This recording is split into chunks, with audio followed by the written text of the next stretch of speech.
Good morning. In today's headlines, the investigation into Hunter Biden continues. Now, a group of GOP senators write Attorney General Merrick Garland with a special request. Border protection agents are facing rising numbers of migrants attempting to cross to the United States southern border illegally. A pro-life rally and march took place in Pennsylvania's capital yesterday. Around 5,000 participants took part in the second annual March for Life. A mother tells the story of her autistic daughter who believed she was transgender, but then changed her mind.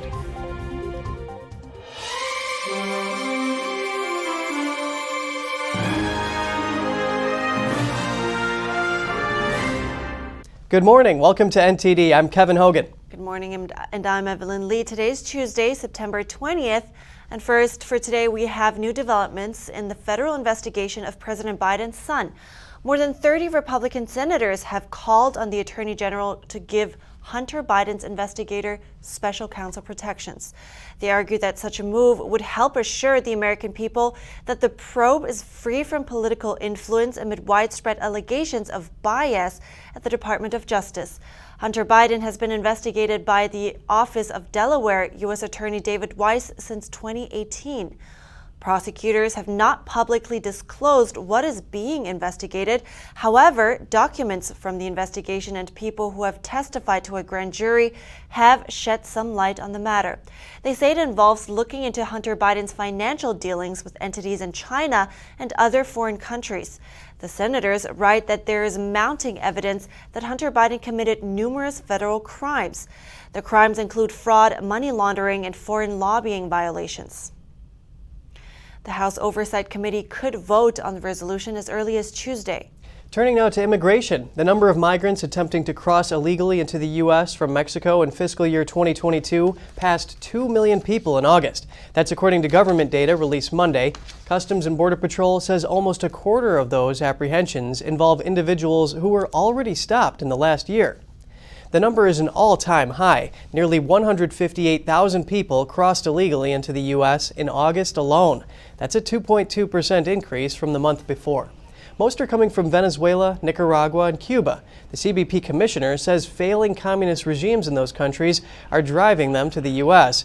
Because of strained diplomatic relations with those authoritarian regimes, the U.S. usually does not deport people from those countries.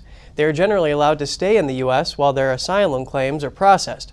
The Biden administration is planning to ramp up assistance to countries that host these migrants, like Colombia, Ecuador, and Costa Rica. And the Federation for American Immigration Reform recently estimated that illegal immigrants arriving under the Biden administration are costing taxpayers over $20 billion each year. And in a border state, Republican Governor Greg Abbott has extended his polling lead over Democratic challenger Beto O'Rourke. He now enjoys a 9-point advantage in the race for Texas governor. That's up from just a 7-point lead last month. The new data is from a Dallas Morning News and University of Texas poll.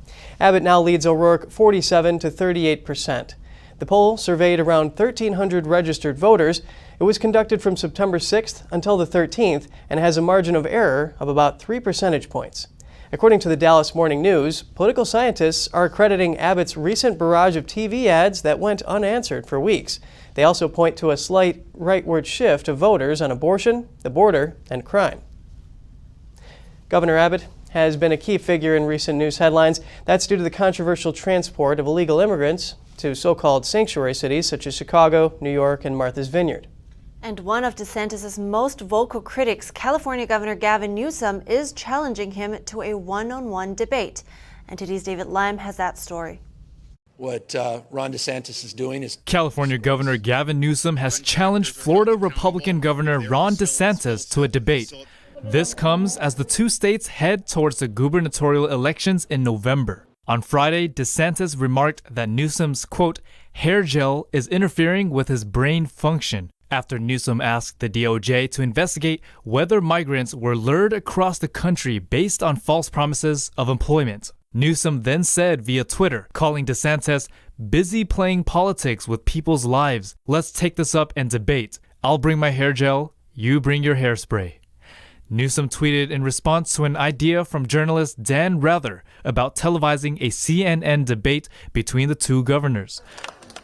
Newsom recently called the transporting of illegal immigrants morally reprehensible. But news about one of Newsom's previous programs resurfaced. According to Fox News, Newsom launched the Homeward Bound program when he was mayor of San Francisco, which gave homeless people one-way bus tickets out of the city. Both governors are up for re-election this November, but it remains to be seen whether they will both run for U.S. presidency in 2024. Heading to Pennsylvania, thousands of residents met in the state's capital of Harrisburg on Monday to take part in a pro-life rally. Participants of the March for Life gathered at the front steps of the state capitol building in the afternoon. NTD's Jeremy Sandberg has more on yesterday's event.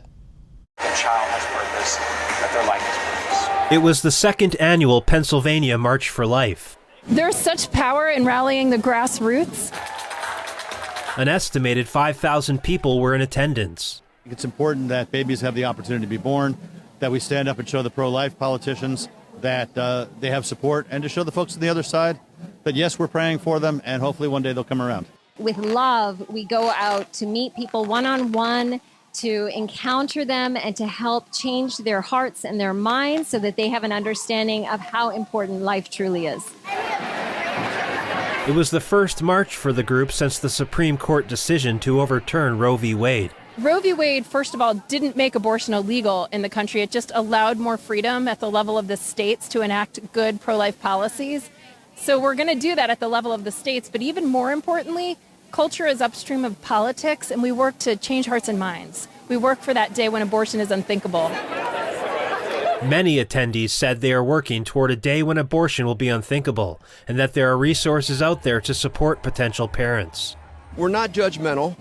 We don't condemn. We're not violent or loud or angry, but we're trying to let young women know, young couples, men and women, because men are victims too, that they can choose life, and there's all kinds of help available, because once they make that choice to take their own child's life, it stays with them forever.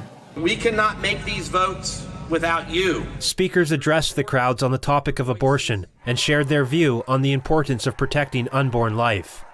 After the rally, participants marched around the Capitol. Politicians attending voiced their concerns and showed their support. I came here because life is so important, and we need to stand up and defend life. Because if you have people in government that aren't willing to protect your life, they're not going to protect any of your rights or anything of yours. The March for Life in Pennsylvania. Pennsylvania currently allows abortion until 24 weeks of pregnancy. The Supreme Court ruling is going to come back to the states for further voting. I tell people to be very, very careful about the upcoming election. Know the candidates, know who you're voting for if you want to see Pennsylvania in the right place on life. State Senator Doug Mastriano, who is running for governor of Pennsylvania, says he will work to limit the procedure if elected. In Pennsylvania, 18% of our population is made up of African American and Latinos, about 18% of our population. That population tragically makes up more than half of the abortions. This is a genocide. We need to choose life. Mastriano's opponent, Democrat Josh Shapiro, says he will veto any bills limiting abortion that pass his desk should he become governor. Jeremy Sandberg, NTD News. The state of Virginia has overhauled transgender student policies on pronouns, bathrooms, and sports. The new guidelines state that public schools cannot affirm a student's gender without parents' written requests. Bathroom and locker room use will be based on a student's sex, defined as a biological sex at birth. Student sports participation will also be sex-based unless federal laws require otherwise. And the new policies are a complete reversal of the previous guidelines defining transgender as a student's self-identifying term. Those rules took effect in 2021 under former Democratic Governor Ralph Northam. And a mother in Los Angeles says her autistic teenage daughter only thought she was transgender because of outside influence. While she says adults are free to decide for themselves, that influence can do a lot of damage to children.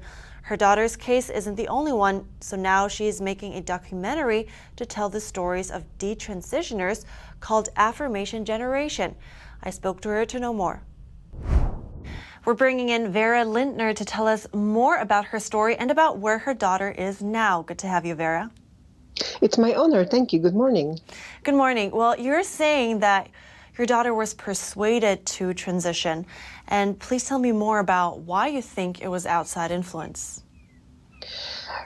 The public schools in California are ground zero of indoctrination, specifically the so-called GSA Club, which used to be called the Gay and Straight Alliance.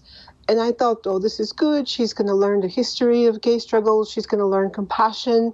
But instead, in this club, the kids are told things such as, oh, you can select your gender. When you were born, the doctor made a mistake. They assigned you female or male. Completely very strange ideas that confuse the children and also make them depressed, because now they realize there's this, 1,000 genders that they could possibly be. And this is all confusion. But what happens, the children are alienated from their core community values, core family values, such as truth, honesty, ability to trust your perceptions. So the school was the first place where this indoctrination started. And the girls who are autistic or neurodivergent Asperger's, as my daughter is, are very susceptible to obsess about such ideas, such radical ideas. So I've watched them for about 2 years, 7th grade and 8th grade. This is all they talked about, gender. Yeah, that's really interesting. Can you tell me more about how autism plays a role in that? Well, the autistic children have something called hyperfixations or special interests, where they really delve into a topic and they begin to read, talk. They're completely obsessed. They also tend to be obsessive.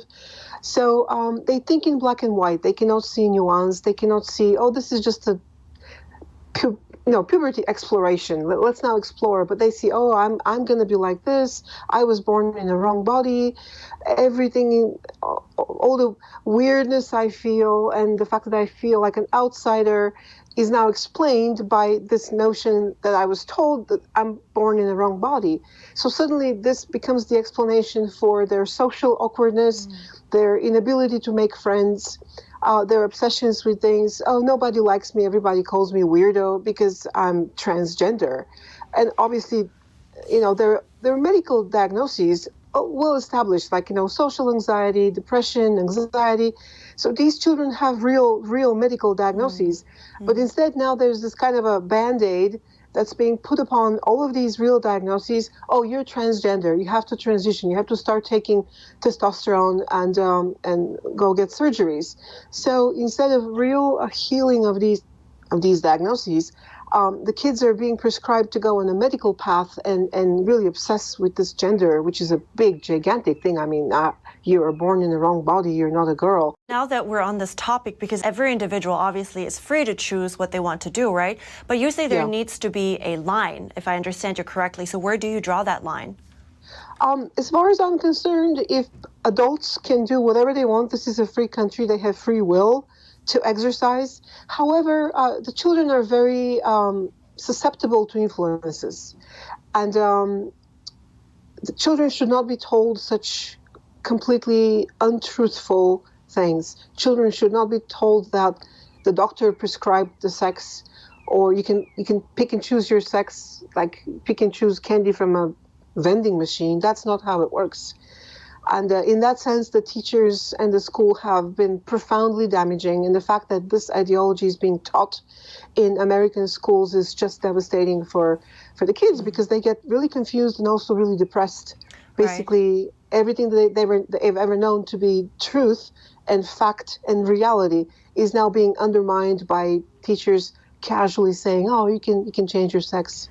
I really can't wait to explore this and see this documentary. So thank you so much for coming on, and I will definitely keep an eye out for that. Thanks a lot, Vera Lindler. Let me just mention, the documentary is titled Affirmation Generation and will be available in late November on YouTube and Vimeo. Of course. Thank you so much. I appreciate it. Thank you very much. Thank you. She said her daughter is doing well now, and Vera also said they changed schools after this. She's totally okay with her daughter's teenage exploration and will allow her to look into ideas, but it just isn't a teacher's role to tell kids, look, you were wrong you were born in the wrong body. In other news, a new report claims one of the top social media platforms is delivering misinformation to its young users. NewsGuard's Misinformation Monitor published its research report last week. According to that report, nearly 20% of the videos that appear when you search TikTok contain some form of misinformation. Researchers say they compared search engine results from TikTok and Google this month on major news topics, including the 2020 presidential election and Russia's war in Ukraine. According to NewsGuard, TikTok, quote, repeatedly delivered videos containing false claims in the first 20 results, often within the first 5. Researchers also found TikTok's search engine contained health misinformation and dangerous claims. A TikTok spokesperson reacted to the report, saying its community guidelines make clear that it does not allow harmful misinformation, including medical misinformation. The company says it partners with independent fact-checkers and credible voices to assess the accuracy of its content. And coming up, Russia continues to gamble with a radiation disaster. This time, a missile struck in close proximity to Ukraine's second largest nuclear plant. And a magnitude 7.6 earthquake hit Mexico's central Pacific coast Monday. At least one person was killed. Stay tuned for more after the break.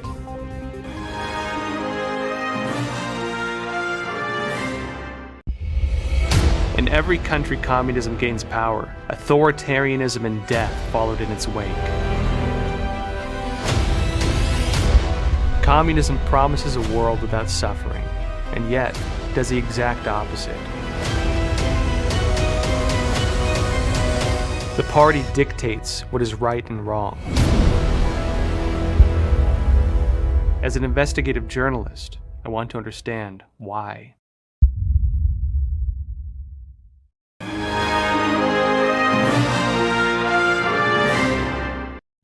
Welcome back. Ukraine is warning of nuclear terrorism after a Russian missile strike. Authorities say the strike blasted a crater close to a nuclear power plant in southern Ukraine on Monday.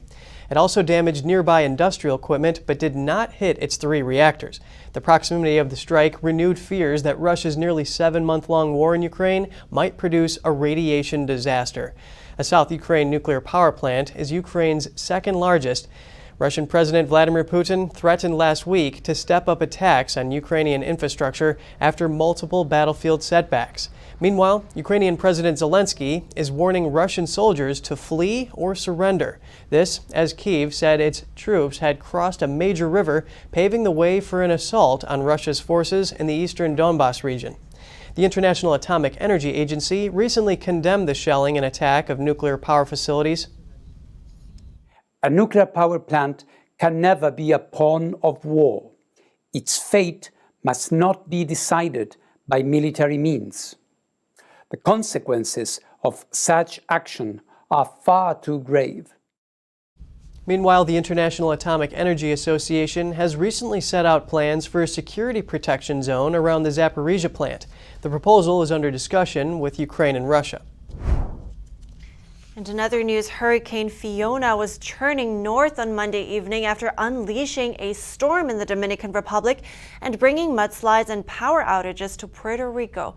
The Category 1 hurricane will likely become a Category 3 once it hits the Turks and Caicos Islands. A plantain farm on Puerto Rico's southwestern coast took a major hit from the storm. On Monday, the farm's plantain trees were largely flattened with bunches of fruit strewn across the ground.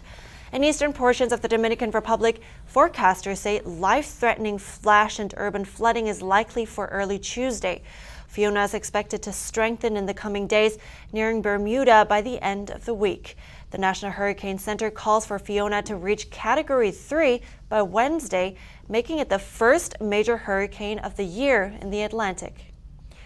Nearly 90% of Puerto Rico remained without power on Monday. Officials said it would likely take days to connect the whole island of 3.3 million people. And a magnitude 7.6 earthquake shook Mexico's central Pacific coast on Monday. It happened on the anniversary of quakes that battered the country in 1985 and 2017. Earthquake drills are held annually on September 19th across Mexico. Shortly after the drills, many people evacuated their homes when a real seismic alarm went off. Authorities say the alert was sounded close to 2 minutes before the quake struck, giving residents time to evacuate. 2 hospitals reported damage in the western state of Michoacan near the epicenter of the earthquake. Power was knocked out in parts of central Roma area of Mexico City. At least one person was killed in the Pacific port of Manzanillo after a wall collapsed in a store. Some areas in Mexico were still on high alert yesterday. A tsunami warning was issued for parts of Mexico's coast. Officials say waves could reach 3 to 9 feet above the tide level. And on the very same day of that powerful earthquake, a group of pets and their owners were preparing to save the day. NTD's Carves has the story. These are the first generation of rescue dogs in Mexico City. Their goal? To save their owners in case of earthquakes or other natural disasters.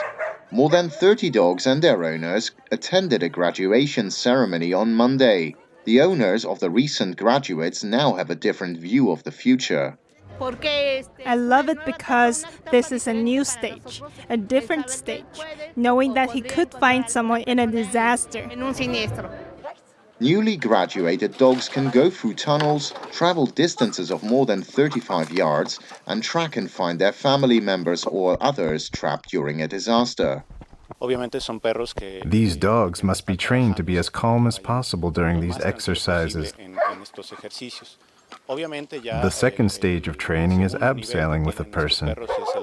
If we have to negotiate some cliff or slope, even in buildings that may be inaccessible by stairs, we can lower the dog by this abseiling method. Dogs of different breeds received basic training for 2 months. They have the option to continue their training so they can become professional rescuers. Carves, NTD News. And coming up is a cellist from Copenhagen who sets herself a challenge to hand carve a cello in 100 days. So stay with us.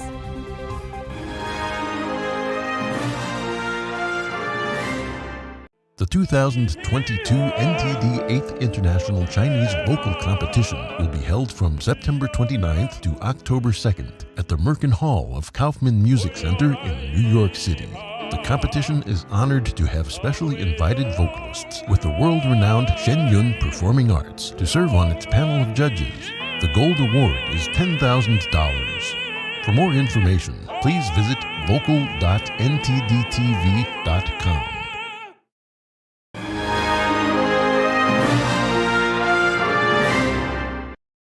And we're continuing the program here with a real musical talent. But first, hey, are you a musician too? Do you play anything? Oh, I play guitar, acoustic and classical. Nice. What about you, Evelyn? I play a little bit of the piano, but I am definitely not as talented as this person that is coming up right here, a concert cellist who hand carves cellos herself from scratch. The first one she spent 9 months to finish. This time, she took up a 100-day challenge. Let's take a look.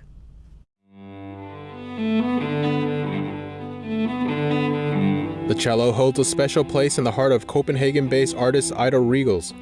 Her grandmother played cello and met her grandfather in the youth orchestra.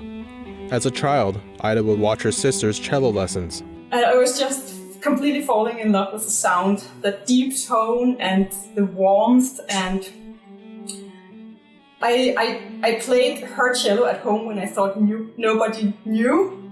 I just wanted to try what I heard her doing in her lessons, and of course my parents knew it, and then I also got to have my own cello lessons.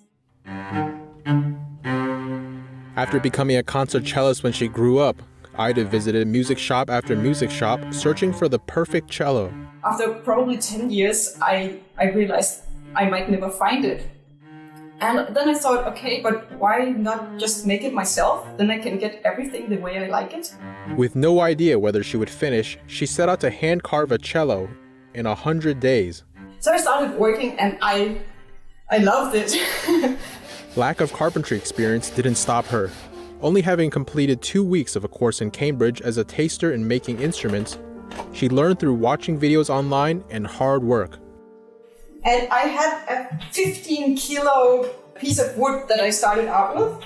And in the end, you have 700 grams of curved wood, yes. So I had to remove 14 kilos with my hands. And I got so many blisters and really sore arms. And that's not without challenges. Seeing slow progress, she had doubts if she could make her deadline. She took to Instagram to document her journey and progress each day. Slowly, a lot of people began to follow her hashtag 100 days of cello making. This inspired her further and made her deadline harder to escape. Ida worked from morning until evening during this time to hand carve the cello.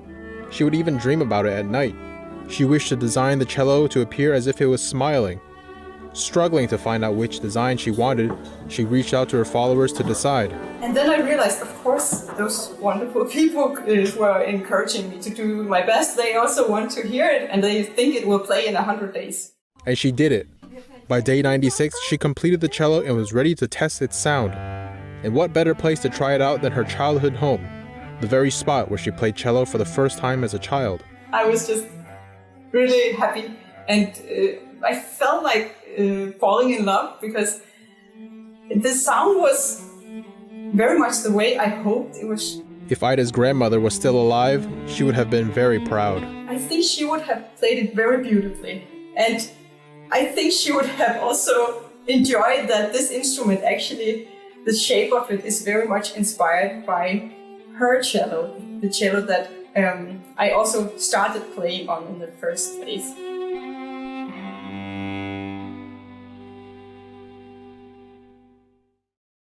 Wow, you know, that's a great achievement, and what a beautiful sound. The cellist says after about 100 years, the wood starts to harden and the tone matures to a new level.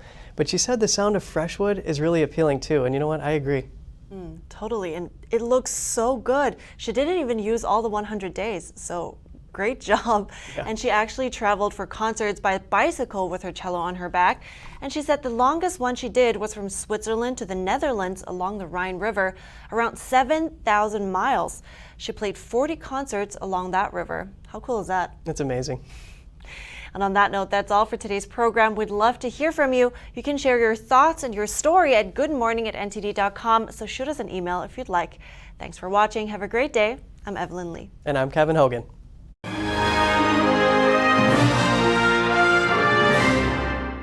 Thanks for watching us on YouTube. Did you know YouTube only keeps selective videos on its platform? So if you want to make sure you get the full picture, just subscribe to our newsletter. Go to newsletter.ntd.com and sign up. It's free.